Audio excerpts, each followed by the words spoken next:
Hi guys, welcome back to the cleanse videos. I'm not quite sure what video we're on now, maybe like 7 or 8. But hopefully you are feeling really amazing. Energy levels are increasing, and the food program with the smoothies is getting easier. And maybe you're ready to take on a little bit more.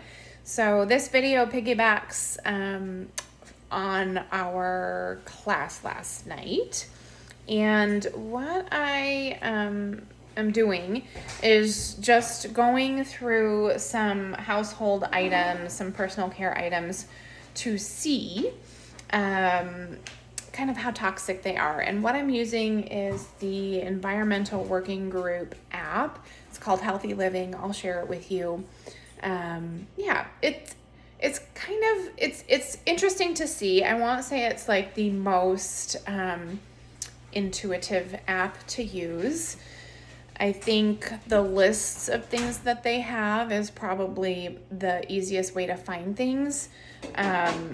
It's kind of challenging, and this is me, and I'm a little challenged when it comes to technology, but I found that it was challenging to just put an item in and have it come up and be able to see its rating.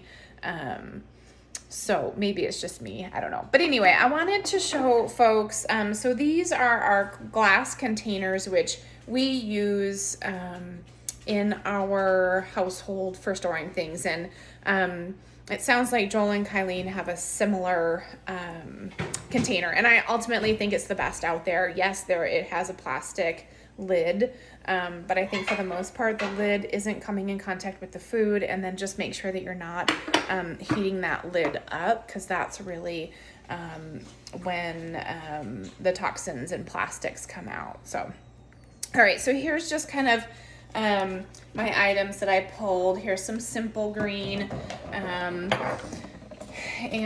some dishwasher detergent powder, a stainless steel cleaner, Windex, we're just going to call this Windex, some shampoo, some toothpaste, some just kind of hand soap and shower soap that we use, some Lysol wipes that are left over from COVID, and then a shampoo bar that we use. And then I just pulled like a few makeup products, because I think truly, well, I shouldn't say it's the most, but makeup is quite toxic and kind of crazy what they put in it. So just kind of looking over those items. Simple Green was super toxic. Let's just say that. And each category has like its own rating. The Environmental Working Group will list their selections first, and that has to kind of rate in 3 categories. How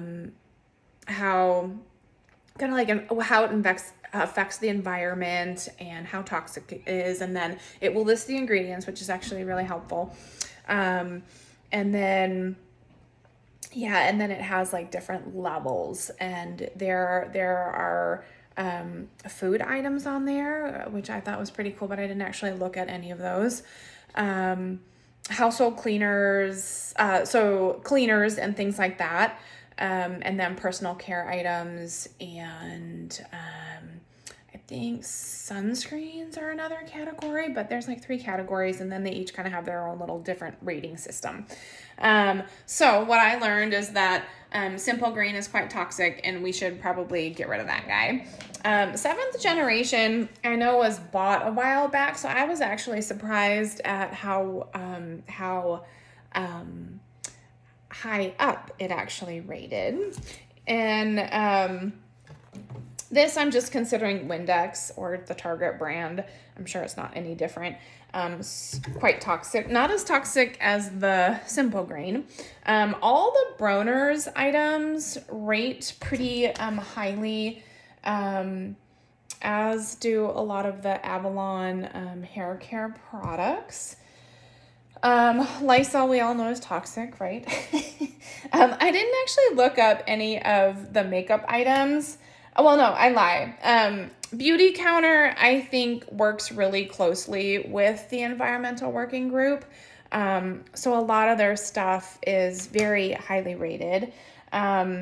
This Toops and Organics is something that I've been using for a while, and I'm gonna have to look into it a little bit more because it's not in the system, the EWG system at all. That doesn't mean that it's toxic. It just means that, they're not looking into it for some reason. And you can also request. Here's another brand of makeup that I've tried. So I will do a little bit more research on those two and see if I can find out more information. Our toothpaste did not show up on there, so I'm kind of curious about that one. And they do have an interesting feature on the app where you can request that they, look into a product. So I actually did that with the toothpaste. We'll see if anybody actually does it or how efficient that is. I don't know.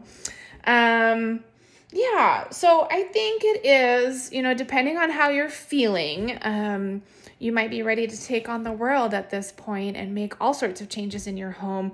Or maybe you start with something small, like just, because you do come in contact with your household cleaners, maybe that's where you want to start, and finding some safer products.